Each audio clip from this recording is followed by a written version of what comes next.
the Raiders were the second team in the AFC West. They finished with a 10-7 record. Now, what do you think they'll be this year? They added Devontae Adams, Demarcus Robinson, Chandler Jones, Jayon Brown. They lost Casey Hayward, so that's a hit to their secondary.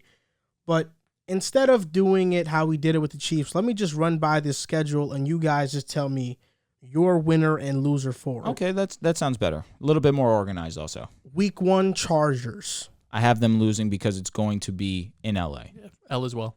So that's 0-1 versus Arizona Week 2 matchup. Believe it or not, I also have this as a loss. I think the Cardinals come out 2-0 against some solid teams. At home, their home opener without Hop, I have them winning. Yeah, I think they win this game without Hopkins. That's a huge loss. Week 3 at Tennessee. I have them winning. I think it's going to be a tough game. Their defense wasn't great last year. I think at Tennessee early in the season, Derrick Henry's still fresh. I have them losing. I have them beating Tennessee, so I would have them starting off 2-1. Now versus Denver at home. I have Denver actually winning this game. They'll split, so they'll win this one at home. I agree. I have them splitting as well, so at this point I have them beating Denver, and then at Kansas City Week 5. I have them losing as well. So Week 6 is their bye week, so this is pretty good because these are some pretty tough opponents, right? Like Tennessee last year, first seed, Chargers, Denver, KC. Arizona's that one, I guess, gimme, you could say, even if you want to say it. So at this point in the year, I would have them at 3-2. 3-2. Yep, I'm 2-3. I apologize. I mixed-matched my W's and L's with Denver. So, yes, I have them with the same record, 3-2. I'm 2-3. So now Week 7, they face the Houston Texans. I think that's a win. Yeah, I've been going on a little run here. They beat Houston. Yep. Next game against the Saints at New Orleans. I have them beating both Houston and the Saints. Sorry. I also have them beating the Saints. I have them losing in New Orleans. Week 9, Jacksonville. It's a W. I have them winning as well. Week 10 is Indianapolis. I have them winning that game too. I have them losing, actually. On the road. I have them Las Vegas as home in this. No, it's on. Oh yeah, you're right. It's in Vegas. Yeah. I have them losing this game given the fact that this was one of the Colts' bigger losses, especially if they win that game, they clinch themselves into the playoffs. I think it's a little bit of a revenge game, and the Colts win this game. I think they win this game just because I don't trust the Raiders' run defense at all, and their corner. And even against also I picked the Saints to beat them because the Raiders don't have corners. Oh, you have the Saints beating. Wow. Yeah, okay. I have the Saints beating them. Yeah. Okay. For sure. Then Week 11 at Denver. I have them losing to Denver here. So no. Okay. Week 12 against Seattle. Win. W. Week 13 versus the Chargers. I have this as a win. Split. Week 14 at the Rams. I have this as a loss. Week 15 versus the Patriots. It's a tough game because you got the Josh McDaniels versus Bill Belichick, True. Coming back. True. I Wow, think Raiders win this game. I didn't take that into account. I have the Raiders winning it too, just because I'm low on New England. Their weapons aren't there. I think their defense isn't going to be great. Like personnel wise, they don't really have a good team. I wish you didn't tell me that because I do have a win here. But it makes sense, especially because of how smart Belichick is and the history that he has of going against his old guys. But I'm going to stick with my initial prediction. I have a win. At Pittsburgh, Week 16. I have this as a win. Me too. Week 17, San Francisco versus San Francisco. I have this as a win. I have this as a loss. I think this is a loss as well. And then Week 18 versus Kansas City. Loss. I have this as a win. So on the road. Jeez. No, you're right. You're right. Okay, I was going to say. I keep mixing it up. That's all right. Yeah, I have them losing, dropping both to KC actually. Okay, wow. Okay, I see. I have a win here. So to come to a total record of 11-6 for the Raiders. What about you, Joe? I have them 9-8. 9-8.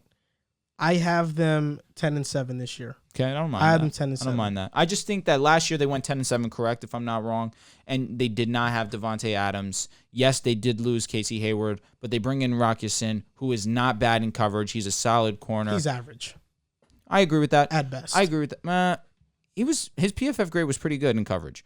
I'll say this: Chandler Jones, a great addition for the team to pair with Max Crosby. It's going to be one of the more dynamic pass rushers in the league, pass rushing duos in the league. So I feel like you add these guys, I don't see how they don't get slightly better. So that's why I have them going 11-6. Even with the Devontae Adams addition, The schedule is much tougher now. It's tough. This is a very tough schedule. We were getting The killed division in the is comments tough. too. Is tougher too. We were getting killed in our top 10 power rankings, not having the Raiders in there. And another thing I want to say, you touched this a little bit. Derek Carr's going to be put in a position where he could be in that MVP conversation. You now have Devontae Adams. You now have Darren Waller, who's been on the team for a while, but now you have this as a trio with Hunter Renfrow now thrown into that mix. There is not really an excuse for Derek Carr not to thrive. We saw it last year where he put up the passing yard totals, and he definitely kept the ball on their side, but the touchdowns weren't there. Now you have Devontae Adams, and that's going to open up the field for guys like Darren Waller and Hunter Renfrow. I think that we're going to see Derek Carr elevate his game to now where he has the passing touchdown statistics to match the passing yards, and he's going to have an 11-6 record that's, in my opinion, going to throw him into the MVP conversation. The offensive line still isn't good, though. Oh, and it was atrocious last year, but even still, Derek Carr found ways to make things happen. I get it. I get it. But I just think the defense, secondary, I don't like it. Fair. Their linebackers, I don't like it. Their defensive line, it's Crosby, it's Chandler Jones, and Jones has shown he can get hurt. You have them 10-7, though, right? Am I wrong? Yeah. Okay, Yeah. so I have them 10-7. I feel kind of rude putting them at 9-8. I do too. And losing both to Yeah. KC is nuts. Maybe I'll give them one It's not and give nuts. them Losing give both. them 10-7. I'm not seeing it with KC. I'm adjusting.